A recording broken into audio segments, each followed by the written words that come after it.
Hello people, welcome back. So in this video, we are going to talk about operators in C.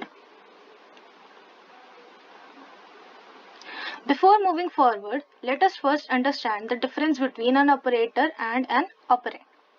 What is an operator? An operator is a symbol that operates on a value or a variable. Operator एक वो symbol है जो किसी भी value या variable पर operate होता है, या हम कह सकते हैं कि ऑपरेटर एक वो सिंबल है जो हमें हेल्प करेगा कोई भी मैथमेटिकल लॉजिकल कंप्यूटेशंस को परफॉर्म करने के लिए. Okay, operators are symbols that helps us to perform specific mathematical and logical computations on operands. अब बात करते हैं कि ऑपरेंड्स क्या होते हैं. ऑपरेंड्स वो एक्सप्रेशंस होते हैं या वो वैल्यूज होती हैं जिनके ऊपर हमारा जो ऑपरेटर होता है वो काम करता है. एग्जाम्पल की बात करें, यहाँ दे रखा है 1 + 2. अब 1 + 2 में यहाँ पे जो 1 और 2 है वो हमारे ऑपरेंड है और प्लस सिंबल क्या है हमारा operator.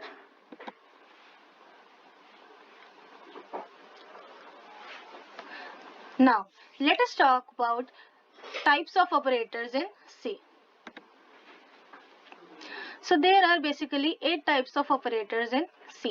First, arithmetic operators. Second, relational operators. Third, logical operators. Fourth, assignment operators. Fifth, increment and decrement operators. Sixth, conditional operators. Seventh, bitwise operators. And eighth, special operators.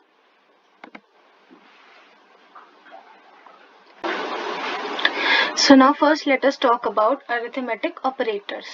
What are arithmetic operators? Arithmetic operators हमारे वो operators होते हैं which are used to perform mathematical calculations like addition, subtraction, multiplication, division and modulus. Okay.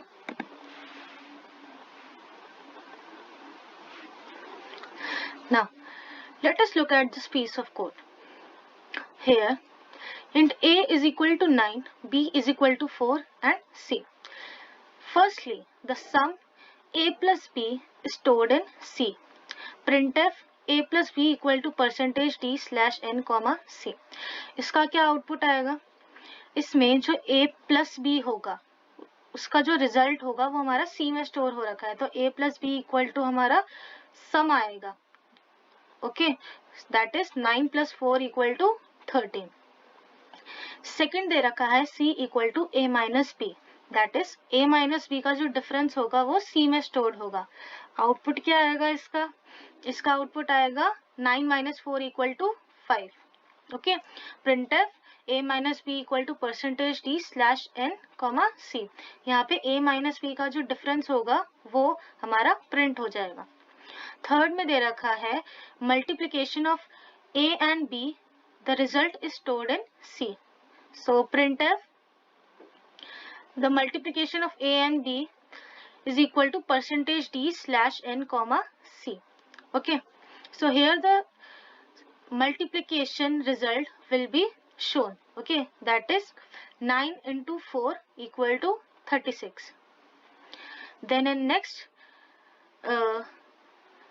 there is given a divided by b. The division is stored in C. Okay, so here 9 divided by 4. What is 9 divided by 4? It will give a float value. Okay, but here we will use the quotient part. Okay, like 9 divided by 4, like 4 2s are 8. So the quotient part will be stored over here. The next is C equal to a modulus b. Here the remainder of 9 divided by 4 will be displayed. Okay, modulus function. So the result will be 1. Okay. Now next let us talk about relational operators. What are relational operators? This operator checks the relationship between two operands. ये operator क्या करता है? ये operator check करता है relationship दो operands के बीच में. अगर हमारा रिलेशन ट्रू होता है तो फिर वो 1 रिटर्न करेगा, और अगर हमारा रिलेशन फॉल्स होता है तो फिर वो 0 रिटर्न करेगा. ओके, ना यहाँ पे एक टेबल दे रखी है. ऑपरेटर है डबल इक्वल टू, मीनिंग क्या होता है इसका, इक्वल टू। एग्जाम्पल, अगर आप 5 डबल इक्वल टू 3 करेंगे, इज इवेल्युएटेड एज 0 बिकॉज वो ट्रू नहीं है। सेकेंड है greater than sign, 5 is greater than 3, true और false, true, so it is evaluated to 1. Next is less than, 5 is less than 3 is evaluated to 0. Why? Because 5 is greater than 3. Next is not equal to, 5 not equal to 3, it is true, so it is evaluated to 1. Greater than or equal to, 5 is greater than or equal to 3, greater than or equal to मतलब एक condition satisfy होनी चाहिए, तो 5 is greater than 3, so it is evaluated to 1. Next is less than or equal to, 5 is less than or equal to 3 is evaluated to 0 because neither of the condition is true.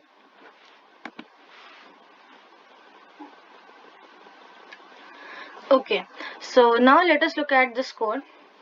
Here int a is equal to 10, b equal to 4.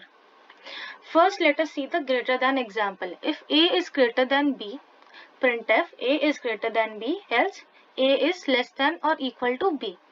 यहाँ पे अब 10 बड़ा है या 4 बड़ा है, obviously 10 बड़ा है, that is a is greater than b, तो print क्या होगा हमारा, a is greater than b.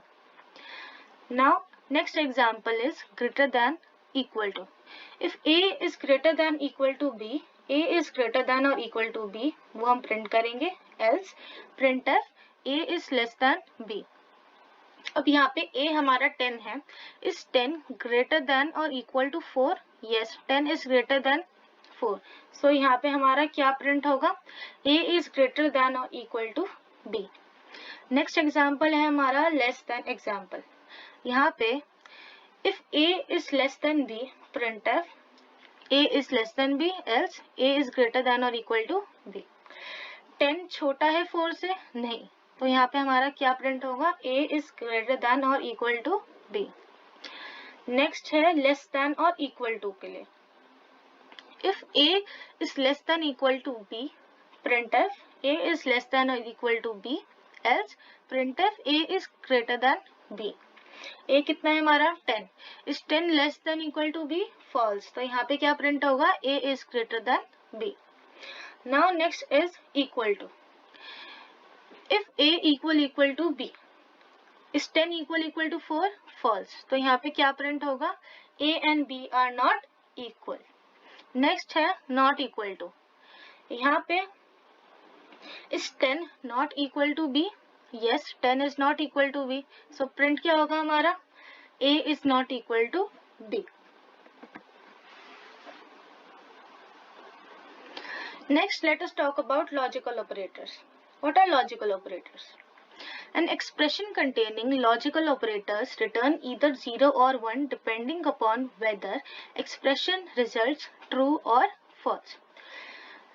An expression containing logical operator, कोई भी expression जिसमें logical operator होगा वो या तो 0 रिटर्न करेगी या तो 1 रिटर्न करेगी.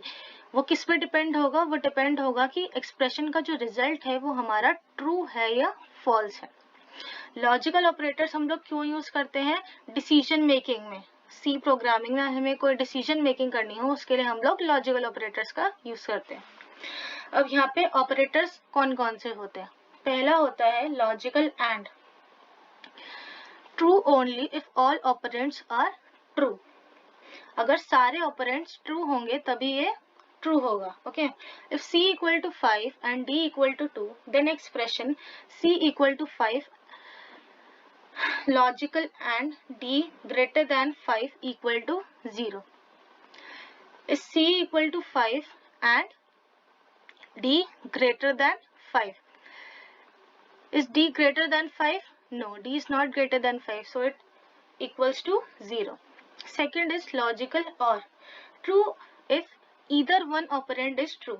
ये तब भी ट्रू होगा अगर एक कंडीशन भी हमारी ट्रू हो जाती है. If c equal to 5 and d equal to 2, then expression c equal to 5 logical or D greater than 5 equals to 1। यहाँ पे C इक्वल टू 5 हमारा ट्रू है, ओके, इसीलिए equals to 1। Third is logical not operator.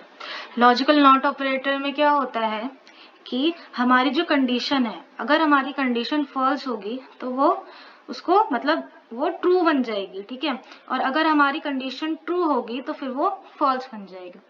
Example की बात करें, if c equal to 5 then expression not equal to c equal 5 equals to 0 because 5 equal to 5 है, but ये इस एक्सप्रेशन को उल्टा कर रहा है, मतलब फॉल्स कर रहा है, तो फिर वो इक्वल टू 0 हो जाएगा। अब यहाँ पे कोड दे रखा है, इसमें int a equal to 10, b equal to 4, c equal to 10 and d equal to 20 दे रखा है। पहला एग्जाम्पल है हमारा लॉजिकल एंड का। If a is greater than b, logical and c equal to d, printf a is greater than b and c is equal to d, else printf and condition not satisfied। अब यहाँ पर हमारा जो a है वो कितना है 10 और हमारा b कितना है 4। पहली कंडीशन है if a is greater than b, क्या 10 4 से बड़ा है? yes, 10 is greater than 4, okay, so first condition हमारी ट्रू हो गई। सेकंड क्या है, c equal to d, c कितना है 10 और d कितना है 20, तो ये कंडीशन हमारी फॉल्स हो गई, ओके। लॉजिकल एंड में क्या होता है कि दोनों कंडीशन सेटिस्फाई होनी चाहिए, ओके, तो यहाँ पे हमारा क्या प्रिंट होगा, printf and condition not satisfied. Second example है लॉजिकल और का। यहाँ पे if a is greater than b or c equal to d, a कितना है 10, b कितना है 4, 10 is greater than 4, condition true. Second condition c equal to कितना है हमारा 10 और d इक्वल टू 20, ठीक है, is c equal to d, no, this condition is false. But logical or में क्या होता है कि हमारी एक कंडीशन भी सेटिस्फाई हो तो वो ट्रू हो जाता है, तो यहाँ पे क्या प्रिंट होगा, a is greater than b or c is equal to d। Now हमारा थर्ड एग्जाम्पल किसका है, लॉजिकल नॉट का, okay. If not equal to a, printf a is 0, else printf a is not 0। Logical not में क्या होता है, logical not operator जो होता है हमारा वो रिटर्न करेगा true if the condition is considered to be not satisfied, otherwise वो क्या रिटर्न करेगा, वो फॉल्स रिटर्न करेगा, ओके। जैसे अब नॉट इक्वल टू a है, वो ट्रू रिटर्न करेगा अगर a फॉल्स होगा, मतलब अगर a 0 हो जाएगा, ओके, पर यहाँ a हमारा 0 नहीं है, तो वो क्या रिटर्न करेगा, a is not 0। So thank you so much for watching this video, and if you are new to Geek Wizard, please like, share and subscribe.